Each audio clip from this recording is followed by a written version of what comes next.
The Brown family had always been a spectacle, their lives laid bare for the world to see. But behind the cameras, the dynamics were anything but harmonious. Paedon Brown, the outspoken son of Kody and Christine, had long harbored resentment towards his father's fourth wife, Robyn. Their relationship was strained, filled with unspoken animosities and past grievances. Christine, once the beloved first wife, had watched as Kody's affections shifted towards Robyn. The jealousy was palpable, and though she tried to maintain composure, the cracks in her facade were evident. She had always been the nurturing figure, the one who held the family together. But now she found herself questioning her place in a family that seemed to be slipping away from her. Chapter 2: The Confrontation. It was a typical family gathering, or so it seemed. The children were scattered around, some engaged in conversations, others lost in their own worlds. Kody, ever the patriarch, was attempting to maintain order, but the undercurrent of tension was undeniable. Paedon had had enough. The years of feeling overlooked, the constant comparisons to Robyn's children, and the perceived favoritism towards her had built up a storm inside him. He couldn't hold back any longer. "Why does she get everything?" Paedon blurted out, his voice rising. "Why does she get all the attention, all the love? What about us?" Robyn, taken aback, tried to defend herself. "I'm just trying to be a good mother and wife," she said, her voice steady but defensive. But Paedon wasn't having it. "Good mother? You don't know what it's like to be a real mother. To sacrifice everything for your family. You're just here to play house." The words hung in the air, heavy and accusatory. Christine, who had been silent until now, stood up.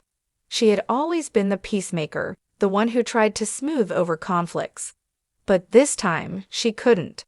She couldn't watch her son tear into Robyn, and she couldn't bear the pain of seeing her family unravel before her eyes.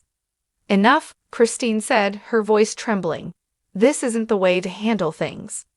But Paedon was relentless. "No, Mom, it's time someone said it. It's time someone told the truth." Kody stepped in, attempting to mediate. "Paedon, this isn't the time or place." But Paedon was beyond reasoning. "No, Dad, it's exactly the time. It's always been the time. You've just been too blind to see it." Chapter 3: The Fallout. The confrontation left the family in disarray. Kody retreated into his shell, unable to process the emotions swirling around him. Robyn, hurt and confused, withdrew into herself, unsure of how to mend the rift. And Christine, devastated by the unraveling of her family, found herself questioning everything. In the days that followed, Paedon remained distant. He had spoken his truth, but the cost was high. Relationships that had once seemed unbreakable were now fractured, their foundations shaken. Christine, though heartbroken, knew that the path forward was uncertain.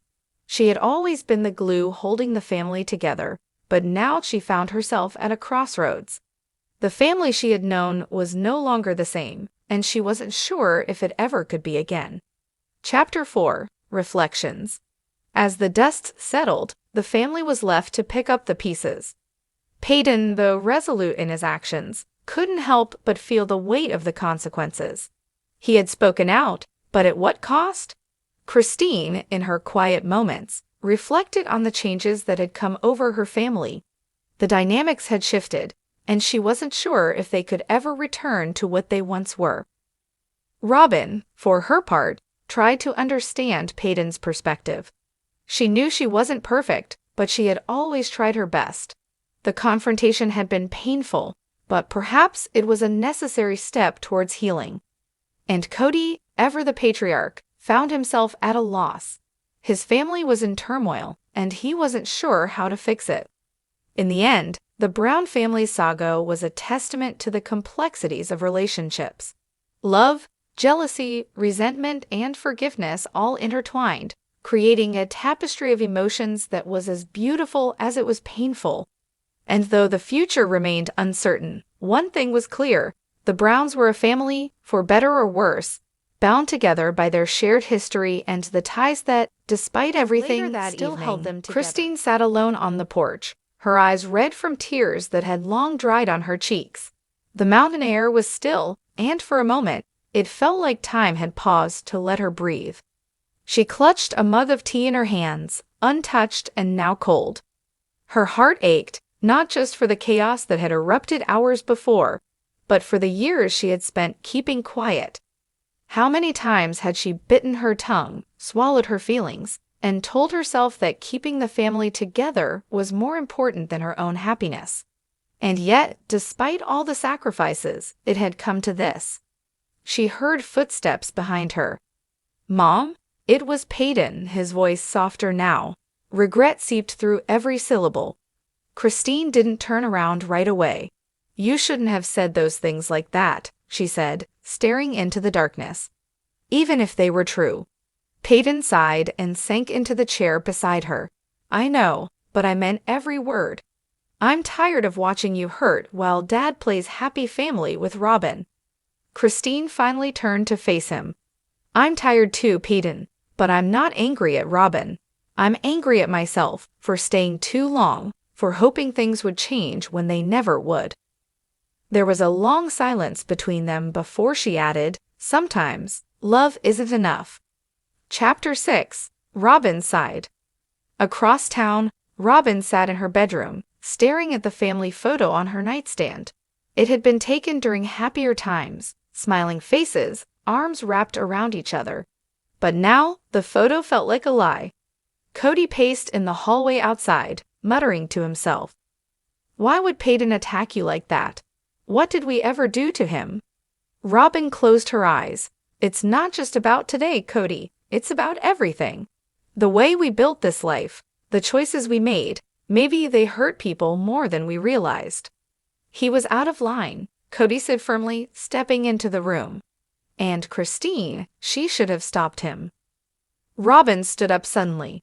"Don't put this on Christine. She's been hurting for years, Kody. We all saw it. We just didn't do anything." Kody stared at her. "So what are you saying? That this is our fault?" "I'm saying," Robyn said quietly, "maybe we all need to face the truth instead of hiding behind this perfect family image." Chapter 7. A Family Divided. The next day, an emergency family meeting was called. The tension was thicker than ever.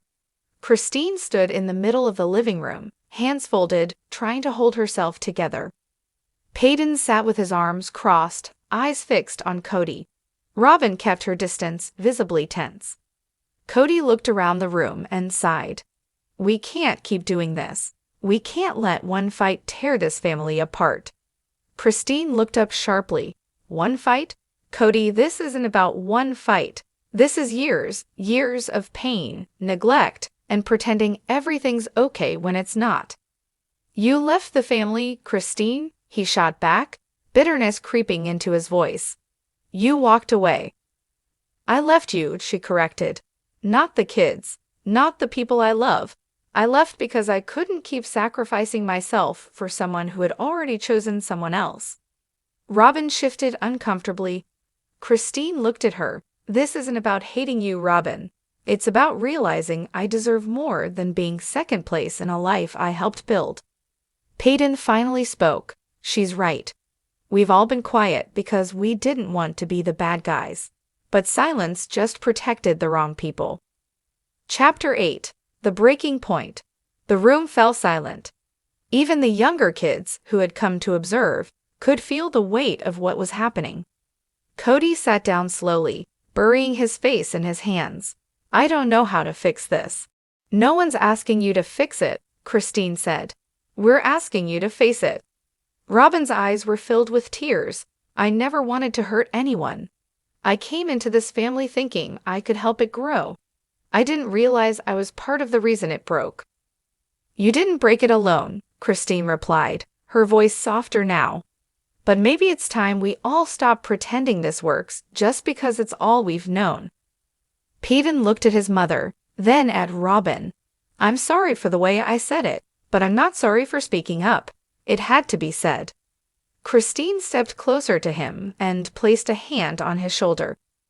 Sometimes the truth does more damage than lies, but it's the only way to start healing. Chapter 9. A New Path Forward. The meeting ended not with a resolution, but with a quiet understanding. The Browns were no longer the idealistic plural family the world had watched for years. They were broken, but in that brokenness was honesty, finally.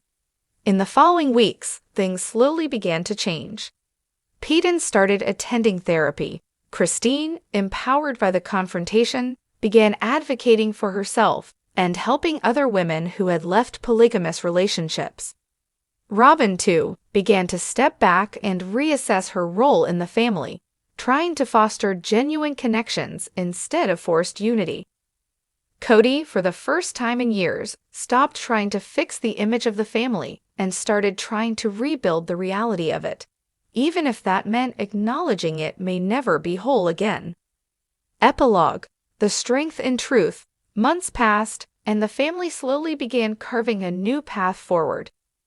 Not a perfect one, not even a unified one, but one rooted in truth. Christine bought a small home of her own, where the kids could visit freely. She smiled more often, laughed louder, and lived more authentically than she had in years. Paedon, now stronger and more self-aware, became a voice of healing for other young adults raised in complex family systems. And Robyn, quietly, without fanfare, started showing up for the family in new ways. Less performative, more real. The explosive fight had changed everything. But sometimes, the most painful moments are the ones that set us free. As the weeks unfolded, the family entered a strange limbo, a place between confrontation and closure. There was no clear resolution, just the echo of truths spoken too loudly and too late. Janelle, another one of Kody's wives and a quiet observer of the chaos, finally broke her silence during a one-on-one conversation with Christine. "I've been watching everything," Janelle said as she stirred sugar into her tea, "and I think you were right to leave." Christine blinked, surprised. "You too?" Janelle nodded. "It's been building for years. The favoritism, the tension, the way Robyn was placed on a pedestal while the rest of us had to make do." Christine looked down at her hands. "I just wish I had walked away sooner. Maybe then my kids wouldn't have had to carry this much hurt." "They still would have," Janelle said gently, "but now they see a woman who stood up for herself. That matters." Chapter 11. Paedon's Redemption. In the public eye, Paedon had become something of a wild card, outspoken, impulsive, unapologetic. But behind closed doors, he was working hard to make amends. He called Robyn one evening. "I know I said a lot of harsh things," he said, "and I meant most of them, but not to hurt you. I said them because I was hurting too." There was silence on the other end.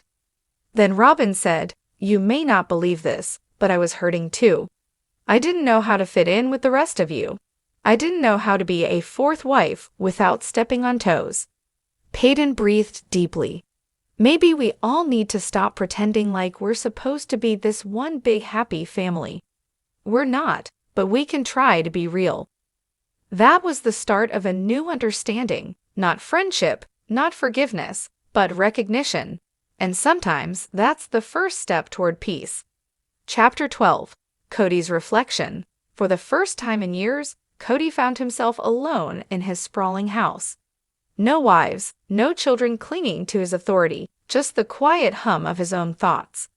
He stared out the window at the empty backyard where his kids once played, laughter echoing through the air like ghosts of a different time. Had he made mistakes? Undoubtedly.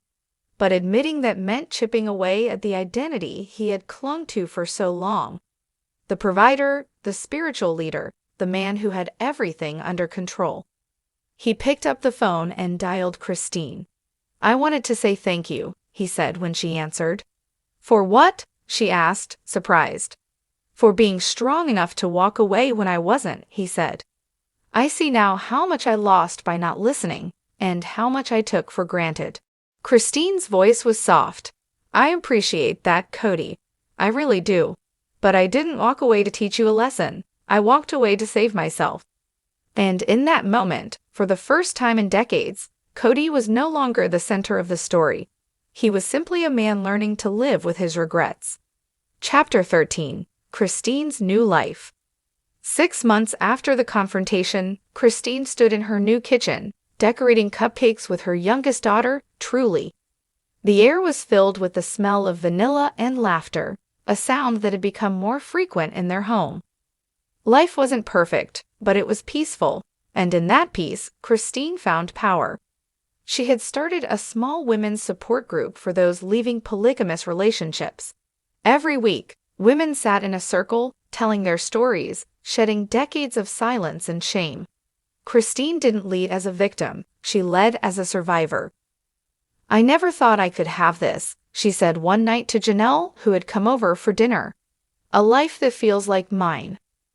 "You earned it," Janelle replied, raising her glass. "Here's to the women who choose themselves." Chapter 14. The Family Reimagined. Eventually, the Browns began to redefine what family meant.